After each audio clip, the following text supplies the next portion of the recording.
Nuestro tema en esta mañana es creciendo en el conocimiento del Señor.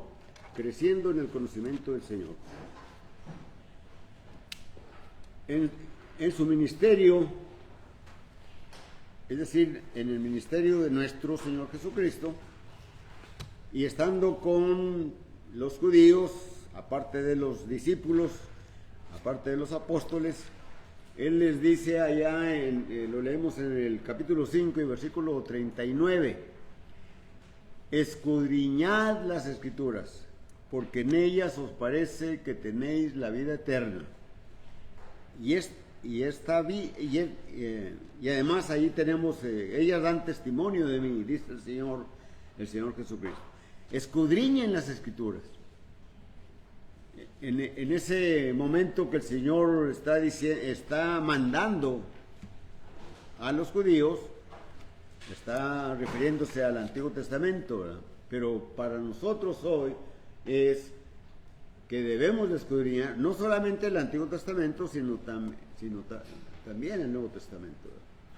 Escudriñar las Escrituras. ¿Cuál es el propósito de escudriñar las Escrituras? Bueno, el Señor dice, ellas son las que dan testimonio de mí, ¿verdad? Prácticamente les dice, miren lo que escribió Moisés acerca de mí, allá en el libro de Deuteronomio capítulo 18 y versículos 15 y versículos 18 y 19, Él está diciendo, profeta como a mí, dice Moisés, os levantará Jehová Dios de entre vuestros hermanos. Es lo que Él recomienda. Profeta de medio de ti, de tus hermanos, como yo, levantará Jehová tu Dios. Dice, a Él oiréis. Es lo que le está diciendo Moisés. Les va a levantar un profeta como yo. Y luego el versículo 18, profeta les levantaré de en medio de sus hermanos como tú. Eso lo está diciendo Jehová Dios. Y pondré mis palabras en su boca, en las palabras de nuestro Señor Jesucristo, se está refiriendo a Él, y Él les hablará todo lo que yo le mandare. Y en el Evangelio de Juan, cuando leemos este Evangelio, y miramos cómo Jesús habla acerca de Dios, Él dice, todo lo que Él me mandó a hacer, yo lo estoy haciendo. Todo lo que yo digo, Él es lo que Él me mandó decir. No estoy hablando de mí mismo, sino lo que Él me manda que diga. Y esto es lo que dice Moisés allá en Deuteronomio, ¿verdad? Y el versículo 19 de Deuteronomio 18, mas a cualquiera que no oyere mis palabras, que Él hablare en mi nombre, yo le pediré cuenta. Mas a cualquiera, refiriéndose a hoy, en nuestros tiempos, que no oyere mis palabras, las palabras del Evangelio, le voy a pedir cuentas. Ese mandamiento es imperativo de que escudriñemos las Escrituras. Escudriñar las Escrituras es leerlas, meditar, orar a Dios en el nombre de Jesucristo y pedirle que aclare nuestra mente para ver qué es lo que nos está diciendo. Miren, hoy tuvimos la clase por la mañana y ahí está, ¿verdad? Se estaba hablando acerca de que imitemos a Dios, ¿verdad? Y hubo varios puntos ahí muy interesantes e importantes para que nosotros hayamos prestado atención, hayamos anotado los textos para leerlos y meditarlos en nuestras casas, para que podamos crecer en el conocimiento del Señor, que es el tema de esta mañana. No solamente Moisés, pero David, el rey David, ¿verdad? Dice allá en el Salmo 116, ¿verdad? el Señor Jesucristo dice, escudriñad las Escrituras para ver qué es lo que ellas dicen de mí. Bueno, David dice y habla acerca de Jesucristo, de todo lo que le iba a suceder y cómo lo iban a matar y cómo lo iban a sepultar. Y luego él no se quedaría en la tumba. Dice allí en el versículo 10 de Salmos 16, porque no dejarás mi alma en el Seol, ni permitirás que tu santo vea corrupción. Me mostrarás la senda de la vida. En tu presencia hay plenitud de gozo, delicias a tu diestra para siempre. El apóstol Pedro cuando predicó su primer sermón, ¿verdad? Dice allí en una parte de su sermón, Hechos 2, versículo 31, dice la Escritura, y voy a leer desde el versículo 30, dice, pero siendo profeta, hablando del rey David, y sabiendo que con juramento Dios le había jurado que de su descendencia en cuanto a la carne levantaría al Cristo para que se sentase en su trono. Eso le dijo Dios a David. Y luego el rey David dice allí en el versículo 31 que David, viéndolo antes, habló de la resurrección de Cristo, que su alma no fue dejada en el Hades, ni su carne vio corrupción. Escudriñad las Escrituras, dice el Señor. El profeta Isaías en el capítulo 7 está hablando acerca de que Dios iba a mandar al Señor, a Cristo. Y lo dice ahí en el versículo 14, Isaías 7:14. Por tanto, el Señor mismo os dará señal. He aquí que la Virgen concebirá y dará a luz un hijo, y llamarás su nombre Emmanuel, que traducido es Dios con nosotros. Y estas mismas palabras las encontramos allá también en el Evangelio de Mateo, en el capítulo 1, hablándole un ángel hablándole a José, ¿verdad?, acerca de ese ser que vendría por el designio de Dios. Y el versículo 19 de Mateo 1 dice, José su marido, como era justo y no quería infamarla, quiso dejarla secretamente. Es decir, en el texto anterior está hablando Mateo, ¿verdad?, de que él se dio cuenta que María estaba embarazada, ¿verdad? Y pensando él en esto, he aquí un ángel del Señor le apareció en sueños y le dijo, José, hijo de David, no temas recibir a María tu mujer, porque lo que en ella es engendrado del Espíritu Santo es. Y dará a luz un hijo y llamará su nombre Jesús, porque él salvará a su pueblo de sus pecados. Todo esto sucedió o aconteció para que se cumpliese lo dicho por el Señor por medio del profeta cuando dijo, he aquí la Virgen concebirá y dará a luz un hijo y llamará su nombre Emmanuel, que traducido es Dios con nosotros. Y el Señor les dice esto a los judíos en su ministerio. Escudriñen las Escrituras, estudien, mediten en ella para que vean que las Escrituras están hablando de mí, es decir, de Jesucristo. Dice, y estas mismas Escrituras dan testimonio de mí. Es decir, dicen que todo lo que se está diciendo en ese momento y hoy, ¿verdad?, es cierto, ¿verdad? Y este mandamiento de escudriñar las Escrituras no es solamente para el pueblo de Israel, es para nosotros también. Hoy en la clase con bastante enseñanza que trajo el hermano, gracias a Dios que la comparte con nosotros, hay muchas cosas ahí que debemos de aplicar en en esta lección o en este sermón de esta mañana, ¿verdad? Creciendo en el conocimiento del Señor, ¿verdad? En su ministerio también el Señor Jesucristo les dice a los judíos, en el capítulo 8 de Juan, y versículos 31 y 32, ¿verdad?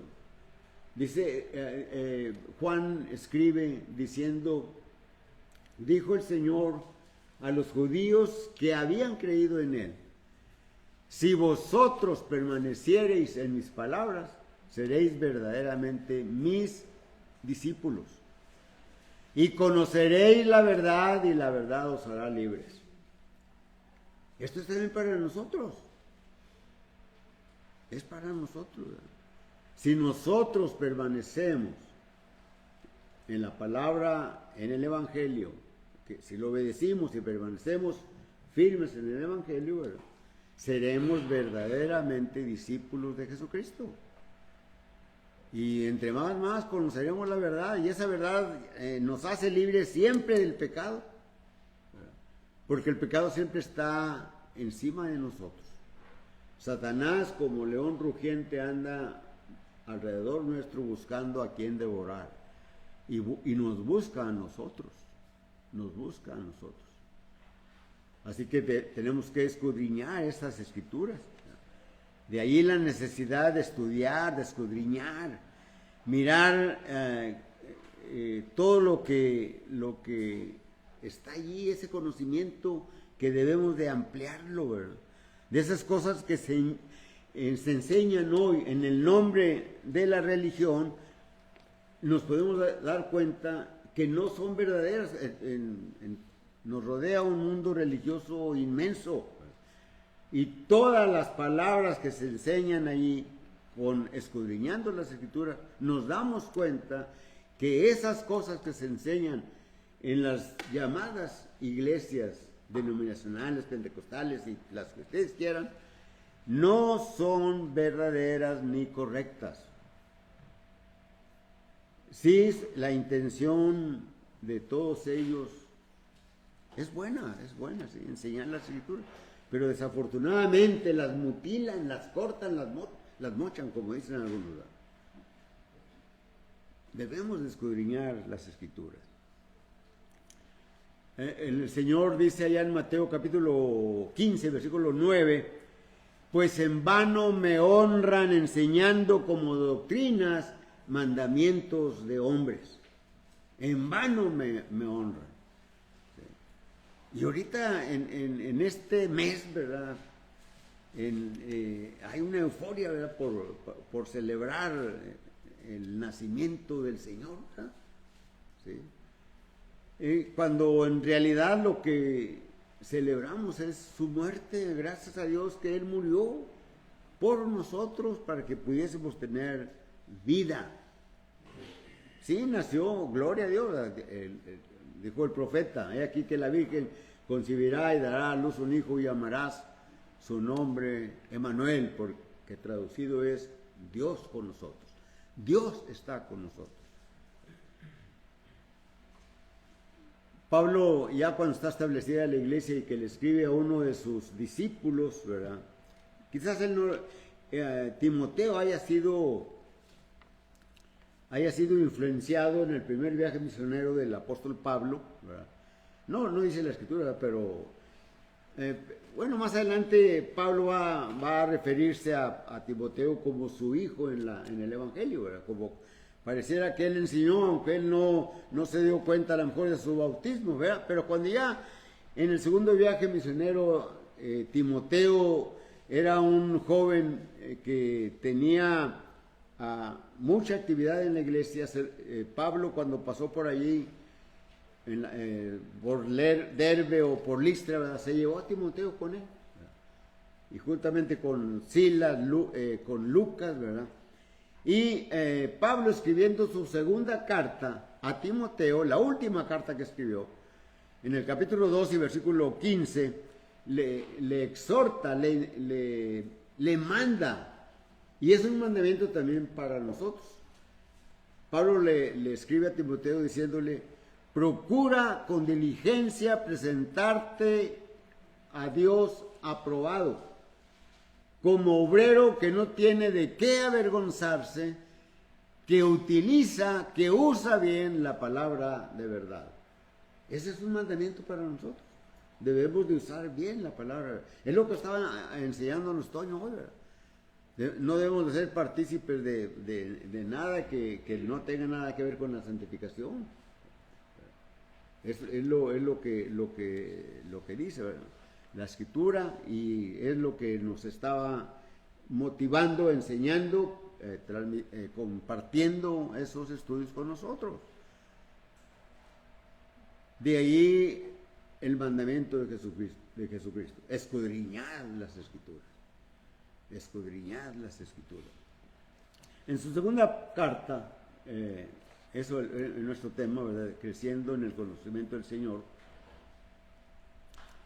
En la segunda carta que el apóstol Pedro escribe, ¿verdad? Allí en el capítulo 1 y versículo 3, ¿verdad? Como todas las cosas que pertenecen a la vida y a la piedad, nos han sido dadas por su divino poder, mediante el conocimiento de aquel que nos llamó con su gloria y excelencia. Y luego nos dice algo que nos motiva, es lo que estaba dándole énfasis el hermano Antonio a su clase. Nos motiva para permanecer allí, teniendo preciosas y grandísimas promesas de participar de la naturaleza divina, habiendo huido de la corrupción que hay en el mundo por causa de la concupiscencia. Y luego empieza allí y nos habla del crecimiento espiritual que debemos de tener.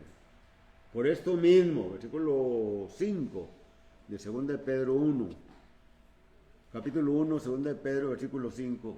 Por esto mismo añadid a vuestra fe virtud, a la virtud conocimiento, al conocimiento dominio propio, al dominio propio paciencia, a la paciencia piedad, a la piedad afecto fraternal, y al afecto fraternal añadirle el amor.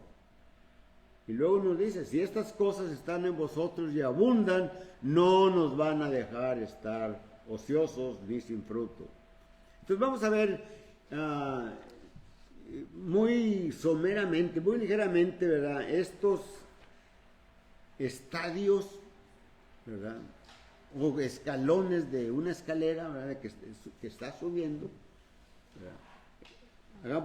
Hagamos de cuenta que estamos subiendo, ¿verdad? Hemos oído el Evangelio, lo hemos oído muchas veces.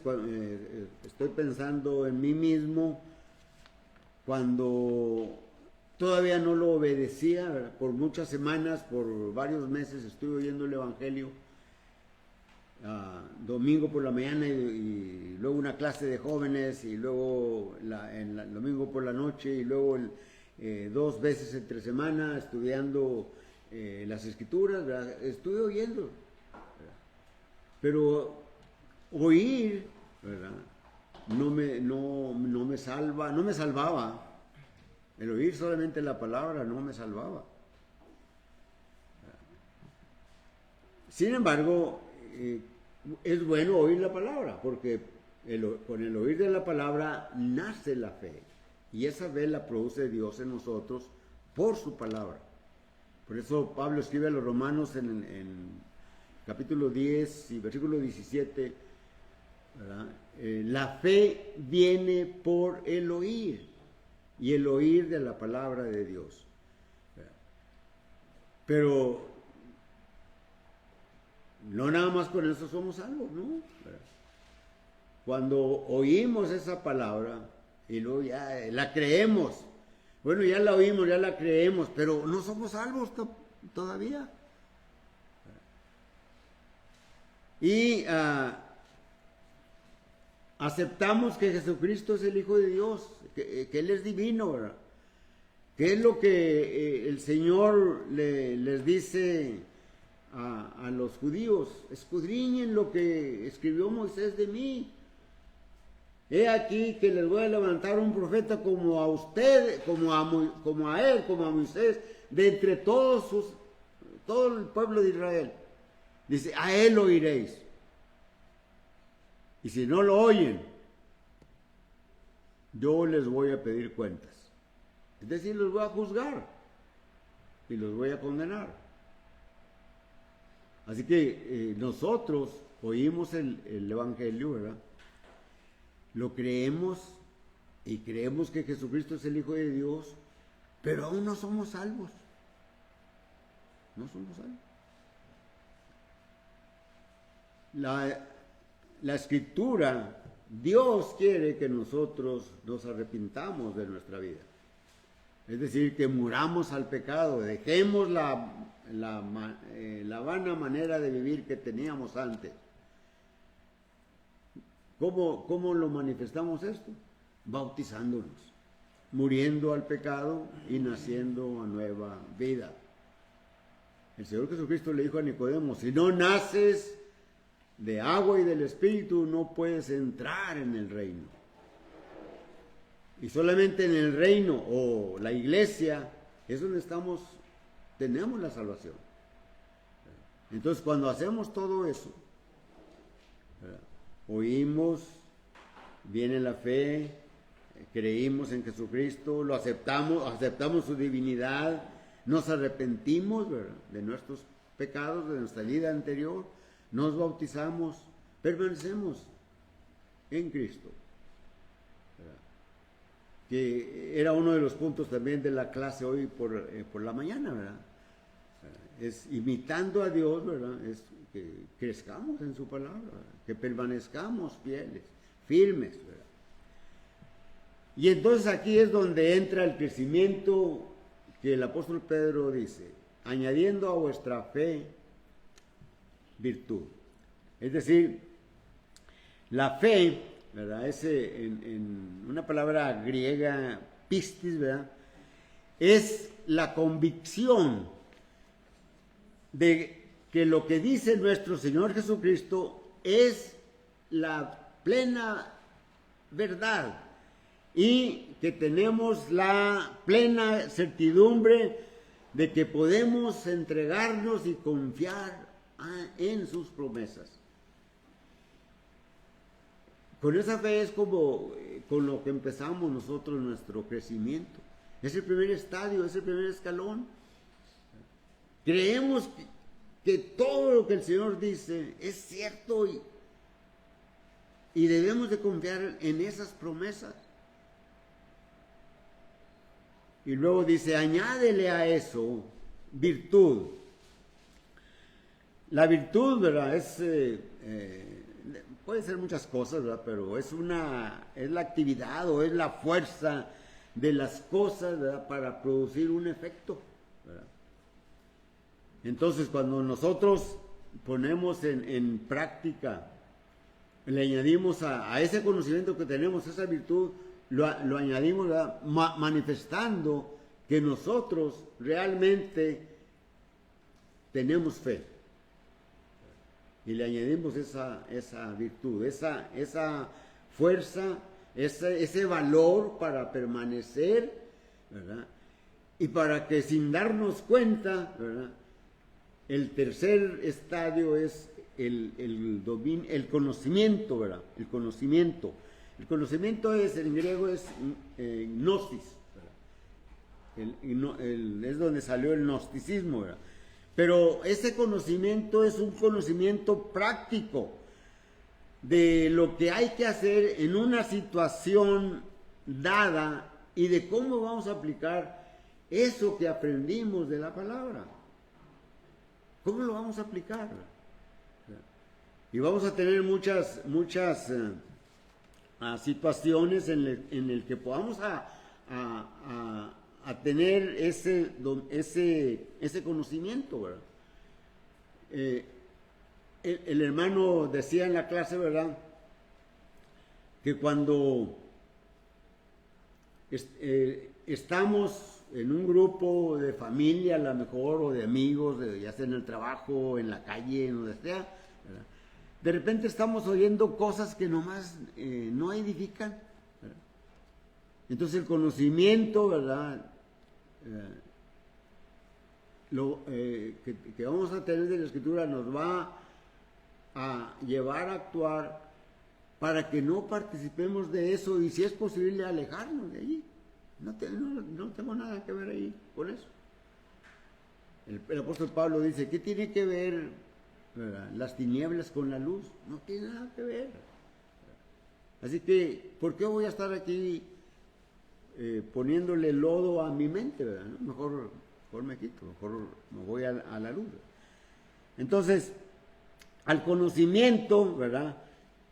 Cuando tenemos la fe, esa fe que nos habla de que, o esa convicción de que todo lo que oímos acerca de Jesucristo es verdad, ¿verdad? Y que todas sus promesas son confiables y que podemos aferrarnos a ellas, entonces viene esa virtud, esa bravura para permanecer, y luego sin querer y sin saber estamos añadiéndole conocimiento, pero al conocimiento, ¿verdad?, le vamos a añadir dominio propio.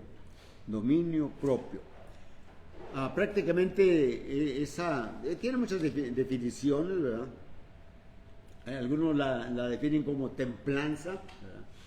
Pero algo más, algo ligero, ¿verdad?, pero que encierra todo lo que podamos pensar de esto, ¿verdad? Dominio propio es la capacidad de que tenemos nosotros mismos de enfrentarnos a uno mismo. Dominio propio no es solamente de me voy a abstener de comida, de bebida, de esto, no, incluso tener dominio propio en nuestro pensamiento. Enfrentarnos, ¿verdad? Esto no es perdón, esto no es de un cristiano. Y ese dominio propio nos va a hacer diferentes de los demás. Al dominio propio, ¿verdad?, viene la paciencia. Hay que añadirle la paciencia. Muchos definen la paciencia como aquella persona que es capaz de soportar pues todo lo que venga. No, pues que le quitaron, perdió su trabajo, se enfermó alguien en la familia y, bueno, pues se tenía que enfermar. No, pues se tenía que quitar. No. La paciencia es más que eso, es no solamente quedarse quieto y aceptar y soportar, ¿verdad?, sino que debemos de mirar hacia el frente. Miren lo que dice el escritor a los Hebreos en el capítulo 12 y versículo 2. Está hablando de un hombre paciente. Bueno, desde el 1 dice, por tanto nosotros mismos, teniendo en derredor nuestro tan grande nube de testigos, despojémonos de todo peso y del pecado que nos asedia, y corramos con paciencia la carrera que nos es propuesta. El versículo 2, que es el de este punto de la piedad. Puestos los ojos en Jesús, el autor y consumador de la fe, el cual, por el gozo puesto delante de él, sufrió la cruz, menospreciando el oprobio, y se sentó a la diestra del trono de Dios. ¿Se acuerdan ustedes cómo en el Evangelio de Mateo y en Lucas, en esa última noche que pasó el Señor con los discípulos después de establecer su nuevo pacto, Él va a ser aprendido y está en el Monte de los Olivos orando con tres de los apóstoles, ¿verdad?, los cuales en realidad estaban durmiéndose, ¿verdad? Pero que Lucas y Mateo mencionan parte de la oración que el Señor decía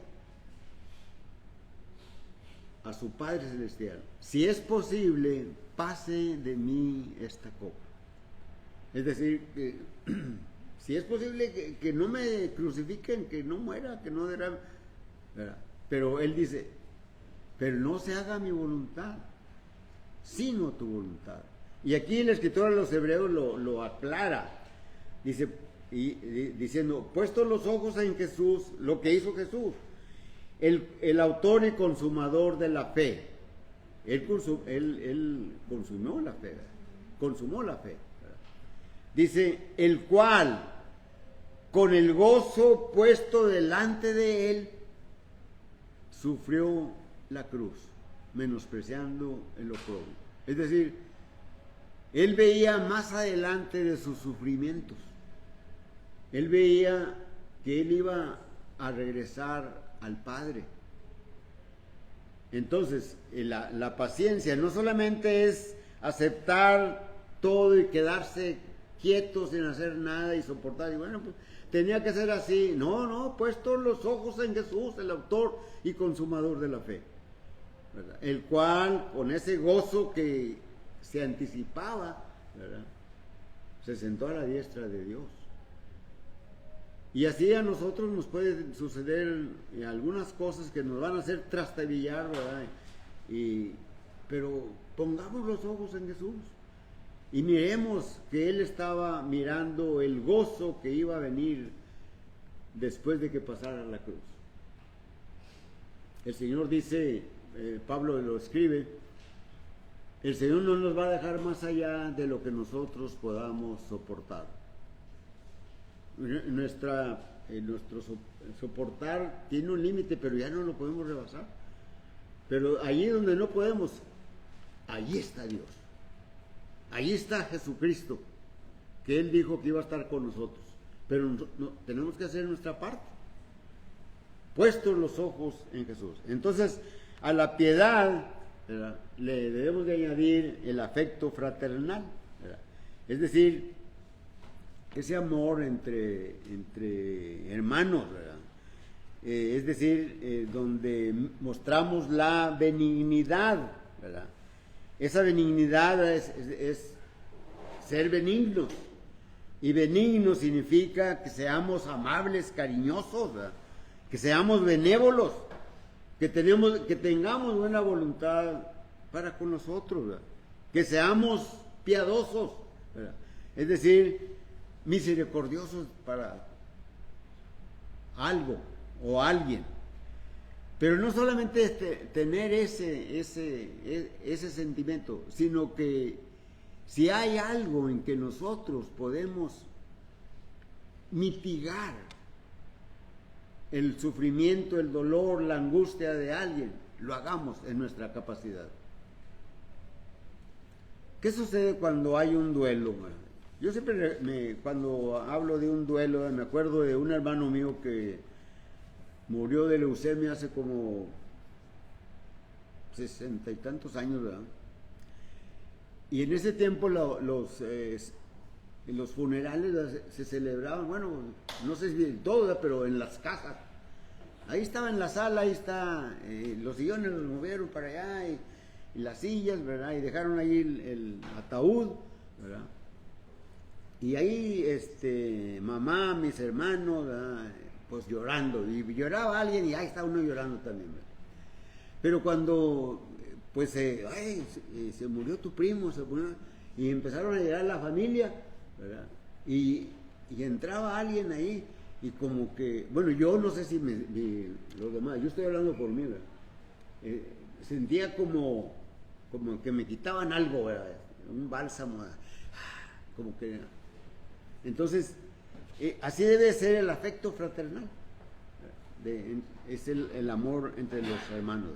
Pero sobre todo, el último, ¿verdad?, es el agape, es el amor, ¿verdad?, esa benignidad, ese amor que no solamente es para todos los amigos, sino que es para todos los hombres, para todos debe ser ese amor, en pensamiento, en palabra y en práctica. El apóstol Pablo, último texto que vamos a leer es Tesalonicenses, primera Tesalonicenses capítulo 3, versículo 2, ¿verdad? no, 12, versículo 12, ¿verdad? Dice, y el Señor os haga crecer y abundar en amor unos para con otros y para con todos, como también lo hacemos nosotros para con vosotros.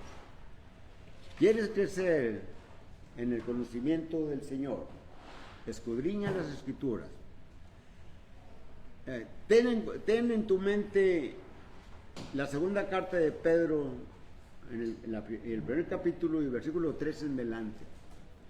En otra ocasión hablaremos más acerca de esto, pero si tú quieres ser parte del cuerpo del Señor y quieres crecer en ese conocimiento, es la invitación que hace la palabra para ti. Vamos a cantar un himno.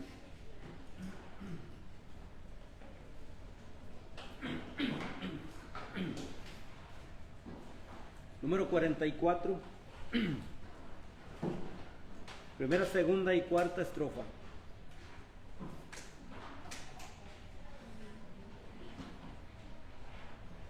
Entonemos.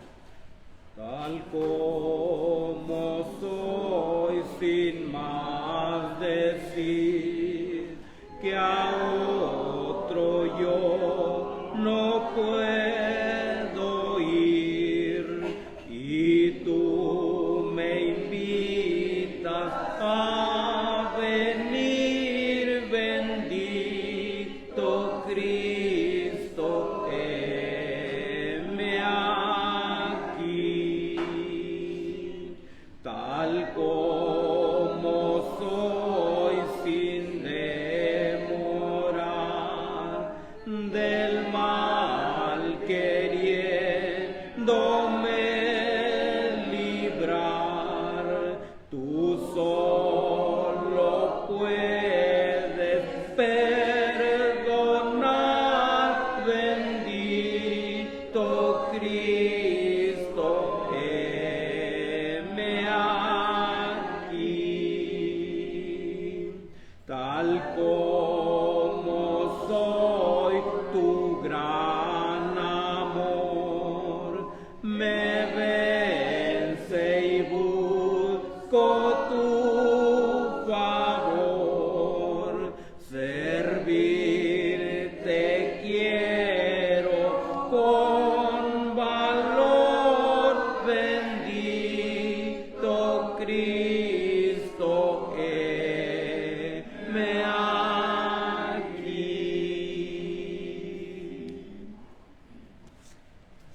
Vamos a orar, hermanos. Amoroso Dios y Padre nuestro que estás en el cielo, santificado sea tu nombre. Gracias, Padre Celestial, queremos darte una vez más en este momento, nuestro Dios, agradeciéndote, Padre, porque hemos estado juntos, regocijándonos, nuestro Dios, en la adoración a tu gran nombre, esperando, nuestro Dios, que todo esto haya llegado como olor grato delante de tu presencia. Ayúdanos, nuestro Dios, a caminar hacia adelante, a buscar, Padre, el crecimiento espiritual, porque si no lo hacemos, Padre Celestial, siempre estamos en peligro de caer, estamos incluso en peligro de perder aquellas promesas que tú nos has dado. Ayúdanos, nuestro Dios, a reflexionar en ello y buscar, nuestro Dios, el invertir más tiempo en estudiar, en escudriñar, para que así, Padre, venga el fortalecimiento espiritual y nada nos haga caer, Padre Celestial. Bendice tu pueblo y ayúdanos, nuestro Dios, a estar, Dios, en ese pensamiento.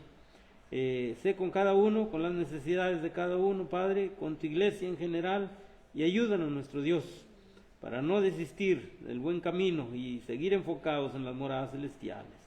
Padre Celestial, rogamos todo esto y te damos gracias por todo en el precioso nombre de Cristo Jesús.